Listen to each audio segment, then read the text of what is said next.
Everyday life science by সূচনা চ্যানেলে সকল শিক্ষার্থীদের স্বাগত। আজকে আমি তোমাদেরকে পড়াবো দশম শ্রেণীর পঞ্চম অধ্যায় পরিবেশ, তার সম্পদ এবং তাদের সংরক্ষণ। তো এই অধ্যায়ে আজকে যে পয়েন্টটি আমি তোমাদের সাথে আলোচনা করব সেটি হচ্ছে জীববৈচিত্র্যের সংরক্ষণ বা কনজারভেশন অফ বায়োডাইভার্সিটি। তো জীববৈচিত্র্য আমরা আগের ক্লাসে কি পড়েছি, যে জীববৈচিত্র্য হচ্ছে জীবের মধ্যে যে বৈচিত্র্যতা দেখা যায় সেটা কোথায়, এক একটি অঞ্চলে, তাকেই বলা হয় জীববৈচিত্র্য। আচ্ছা, জীববৈচিত্র্য স্থলজ জীবেদের মধ্যেও এক ধরনের বৈচিত্র্য দেখা যেতে পারে, আবার জলজ যে পরিবেশ, সেই জলজ পরিবেশে জীবেদের মধ্যেও এক ধরনের বৈচিত্র্য দেখা যেতে পারে। তো এই হচ্ছে জীববৈচিত্র্য। তো দেখো, এই জীববৈচিত্র্যের যে সংরক্ষণ, এই জীববৈচিত্র্যের সংরক্ষণ কেন করা হয়? জীববৈচিত্র্যের সংরক্ষণটা এই কারণেই করা হয় জীবেদের সুষ্ঠু পরিচালন করার জন্য, এবং বর্তমান এবং ভবিষ্যৎ প্রজন্মরা যাতে তাদের সংরক্ষণ করে সেই প্রজন্মটাকে এগিয়ে নিয়ে যেতে পারে, সেই কারণেই জীববৈচিত্র্যের সংরক্ষণটা করা হয়ে থাকে। তো এই জীববৈচিত্র্যের সংরক্ষণ দুটি উপায়ে করা হয়। সেই দুটি উপায় কি কি? সেই দুটি উপায় হচ্ছে, একটি হচ্ছে ইনসিটু সংরক্ষণ,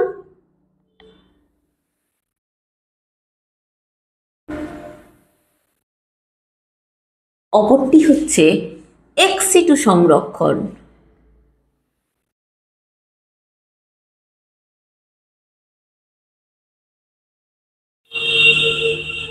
ক্লিয়ার? তো প্রথমে আসছি ইনসিটু সংরক্ষণ বলতে কি বুঝি। কথাটা কি? কথাটা হচ্ছে ইন সিটু কনজারভেশন বা ইনসিটু সংরক্ষণ। ইন কথার অর্থ কি? ইন কথার অর্থ হচ্ছে মধ্যে, তাই তো? মধ্যে মানে কি? ইন কথার অর্থ হচ্ছে মধ্যে, তাই তো? আর মধ্যে মানে কি? নিজস্ব পরিবেশে।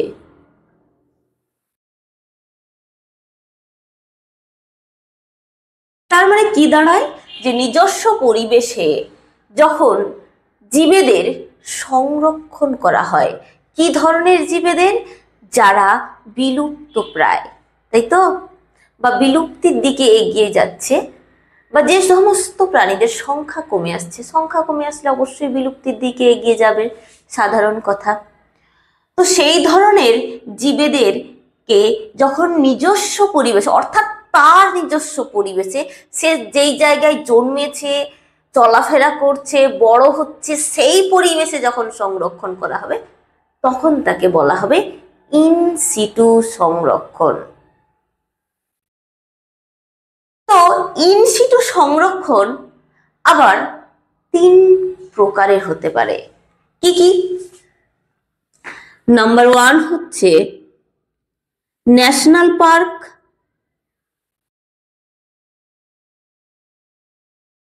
ন্যাশনাল পার্কের বাংলা অর্থ হচ্ছে জাতীয় উদ্যান, ঠিক আছে? 2 নম্বর হচ্ছে স্যাংচুয়ারি, স্যাংচুয়ারির বাংলা অর্থ হচ্ছে অভয়ারণ্য।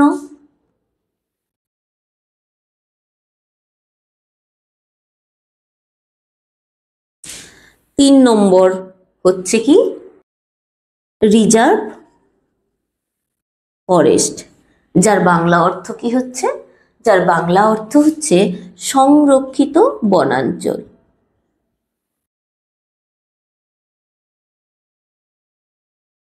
বুঝতে পেরেছো? তো প্রথমে আসছি নাম্বার 1-এ, ন্যাশনাল পার্ক, যার বাংলা অর্থ হচ্ছে জাতীয় উদ্যান। তো জাতীয় উদ্যান আমরা কাকে বলবো? যে সমস্ত বন বা বনাঞ্চল কেন্দ্রীয় সরকারের তত্ত্বাবধানে পরিচালিত হয়। কি কার তত্ত্বাবধানে বললাম? কেন্দ্রীয় সরকারের তত্ত্বাবধানে।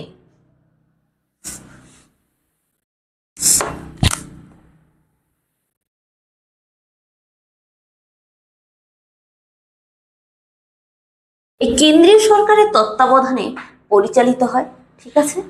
তাকেই আমরা বলবো জাতীয় উদ্যান। সেখানে বন্য প্রাণীরা অবাধে চলাফেরা করতে পারে। তো ন্যাশনাল পার্কের বৈশিষ্ট্যগুলি কি কি হবে? ন্যাশনাল পার্কের নাম্বার 1 বৈশিষ্ট্য হলো এটি IUCN দ্বারা নির্দেশিত। কি বললাম? IUCN দ্বারা নির্দেশিত 2 নম্বর ক্যাটাগরির মধ্যে পড়বে। নাম্বার 2 কি হবে? নাম্বার 2 হবে আয়তনে দ্বিতীয় বৃহত্তম বনাঞ্চল।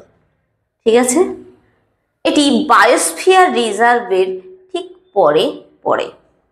তো প্রথমে ক্যাটাগরি 1-এ অর্থাৎ সব থেকে বৃহত্তম হচ্ছে বায়োস্ফিয়ার রিজার্ভ, তারপরে দ্বিতীয় বৃহত্তম হচ্ছে জাতীয় উদ্যান বা ন্যাশনাল পার্ক। নাম্বার 3 কি হবে? আইন নিয়ে মানে অনুমতি নিয়ে পর্যটন করা যাবে বা ঘোরাফেরা করা যাবে, কিন্তু গবেষণার জন্য এটি উন্মুক্ত থাকে এই অঞ্চলটি। আর 4 নম্বর বৈশিষ্ট্য কি?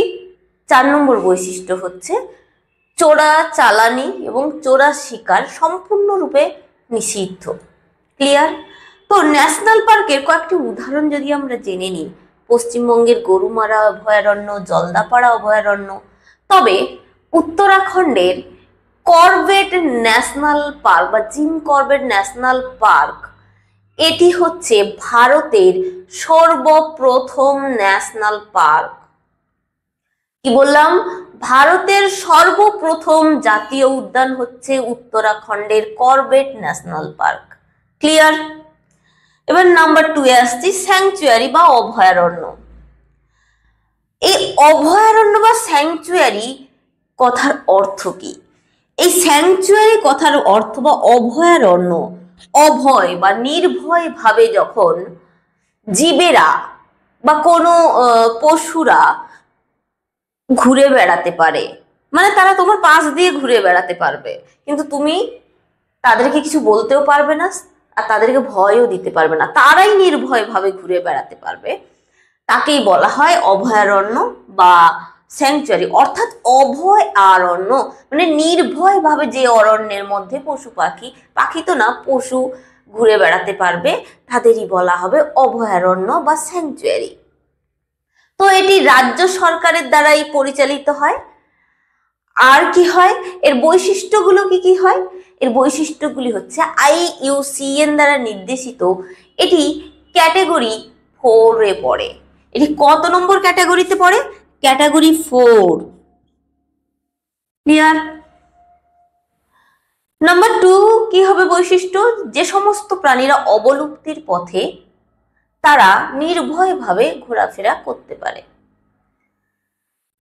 যদি কয়েকটি উদাহরণ তোমাদের জানাই যে স্যাংচুয়ারি বা অভয়ারণ্য আমাদের কোথায় কোথায় রয়েছে, আমরা বলতে পারি তোমার পশ্চিমবঙ্গের বেথুয়া ডোরি, এটা একটা হচ্ছে স্যাংচুয়ারি বা অভয়ারণ্য। এখানে কি কি রয়েছে? এখানে রয়েছে হরিণ, ঘড়িয়াল, এই ধরনের বিলুপ্তপ্রায় প্রাণীগুলোকে এখানে সংরক্ষণ করা রয়েছে। হরিণগুলো তোমার আশেপাশ দিয়ে ঘুরে বেড়ায়, তুমি গেলেই দেখতে পাবে। 3 নম্বরে আসছে কি? রিজার্ভ ফরেস্ট বা সংরক্ষিত বনাঞ্চল। সংরক্ষিত বনাঞ্চল, বনাঞ্চল মানে বনের যে অঞ্চলটা পশুদের জন্য সংরক্ষণ করে রাখা হয়, তাকেই বলা হয় সংরক্ষিত বনাঞ্চল। ক্লিয়ার? তো এই সংরক্ষিত বনাঞ্চলগুলোর বৈশিষ্ট্য কি হবে? সংরক্ষিত বনাঞ্চলগুলোর বৈশিষ্ট্য হবে নাম্বার 1, সংরক্ষিত বনাঞ্চল IUCN এর দ্বারা নির্দেশিত ক্যাটাগরি 6-এর মধ্যে পড়ে। ঠিক আছে, এটি আয়তনে তৃতীয়। ঠিক আছে, এরপরে আসছি পয়েন্টে, এই সংরক্ষিত বনাঞ্চলটা অভয়ারণ্যের সমকক্ষ। তো অভয়ারণ্যের কয়েকটি উদাহরণ, পশ্চিমবঙ্গের বৈকুণ্ঠপুর হতে পারে, যেখানে হাতিগুলোকে সংরক্ষিত করা হয়ে থাকে। তাহলে ইনসিটু কনজারভেশন বোঝাতে পেরেছি। এরপরে যে পয়েন্টটিতে আসছি সেটা হচ্ছে এক্স সিটু কনজারভেশন। কথাটা কি? কথাটা হচ্ছে এক্স সিটু কনজারভেশন। এক্স কথার অর্থ কি? এক্স কথার অর্থ হচ্ছে বাইরে, তাই তো? তো যখন কোনো প্রাণীকে তার নিজস্ব পরিবেশের বাইরে সংরক্ষণ করা হয় তখন তাকে বলা হয় এক্সিটু কনজারভেশন। তো এক্সিটু কনজারভেশনের মধ্যে কি কি পড়ে? ধরো এক্সিটু কনজারভেশনের মধ্যে পড়ে যেমন ধরো চিড়িয়াখানা, চিড়িয়াখানাকে আমরা ইংলিশে কি বলতে পারি? জুলজিক্যাল গার্ডেন, ঠিক আছে। 2 নম্বরে আসছি botanical garden. Zoological garden, botanical garden এগুলোই হচ্ছে এক্সিটু কনজারভেশনের উদাহরণ। তো জুলজিক্যাল গার্ডেন বা চিড়িয়াখানায় কি রাখা হয়? বাইরের থেকে অর্থাৎ বিদেশের থেকে হোক বা আমাদের ইন্ডিয়ার মধ্যে হলে ইন্ডিয়ার আলাদা আলাদা কোনো জায়গার থেকে বিভিন্ন ধরনের পশুদের এনে যারা বিলুপ্তির পথে তাদের এনে সংরক্ষিত করা হয় এবং তাদের সংখ্যা বৃদ্ধি করানো হয়। আর বোটানিক্যাল গার্ডেনেও আমাদের অঞ্চলের যে সমস্ত বিলুপ্ত উদ্ভিদ সেগুলোকে সংরক্ষিত করা হয়, বাইরের থেকে আনা হয়, বিদেশ থেকে আনা হয়, এই ধরনের বিভিন্ন ধরনের বিলুপ্তপ্রায় উদ্ভিদগুলোকে সংরক্ষিত করা হয়। এটাই হচ্ছে বোটানিক্যাল গার্ডেন। তো পৃথিবীর সব থেকে বড় বোটানিক্যাল গার্ডেন হচ্ছে লন্ডনের কিউ বোটানিক্যাল গার্ডেন। কি বললাম? ওর নাম হচ্ছে রয়্যাল বোটানিক্যাল গার্ডেন, লন্ডনের কিউতে অবস্থিত। তাহলে কি বললাম? রয়্যাল বোটানিক্যাল গার্ডেন লন্ডনের কিউতে অবস্থিত, যেটি পৃথিবীর সব থেকে বৃহত্তম বোটানিক্যাল গার্ডেন। তাহলে এক্সিটু সংরক্ষণ বোঝাতে পেরেছি। এবার আসছি বায়োস্ফিয়ার রিজার্ভ।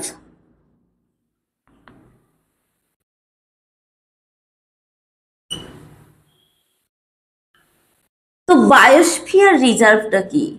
বায়োস্ফিয়ার রিজার্ভ হচ্ছে সমগ্র স্থলজ বাস্তুতন্ত্র এবং সমগ্র জলজ বাস্তুতন্ত্রের জীব প্রজাতিদের সংরক্ষণকে বলা হয় বায়োস্ফিয়ার রিজার্ভ।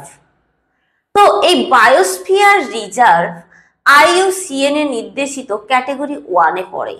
এটি পৃথিবীর প্রথম বৃহত্তম একটি ফরেস্ট বলো বা যাই বলো। তো এই বায়োস্ফিয়ার রিজার্ভের 3টি অঞ্চল আছে। প্রথমটি হচ্ছে, এটাকে বলা হয় কি কোর অঞ্চল বা কোর জোন। প্রথমটিকে বলা হয় কি না কোর জোন। পরের অঞ্চলটাকে কি বলা হয়? পরের অঞ্চলটাকে বলা হয় বাফার জোন। এর বাইরের অঞ্চলটাকে বলা হয় ট্রানজিশন জোন।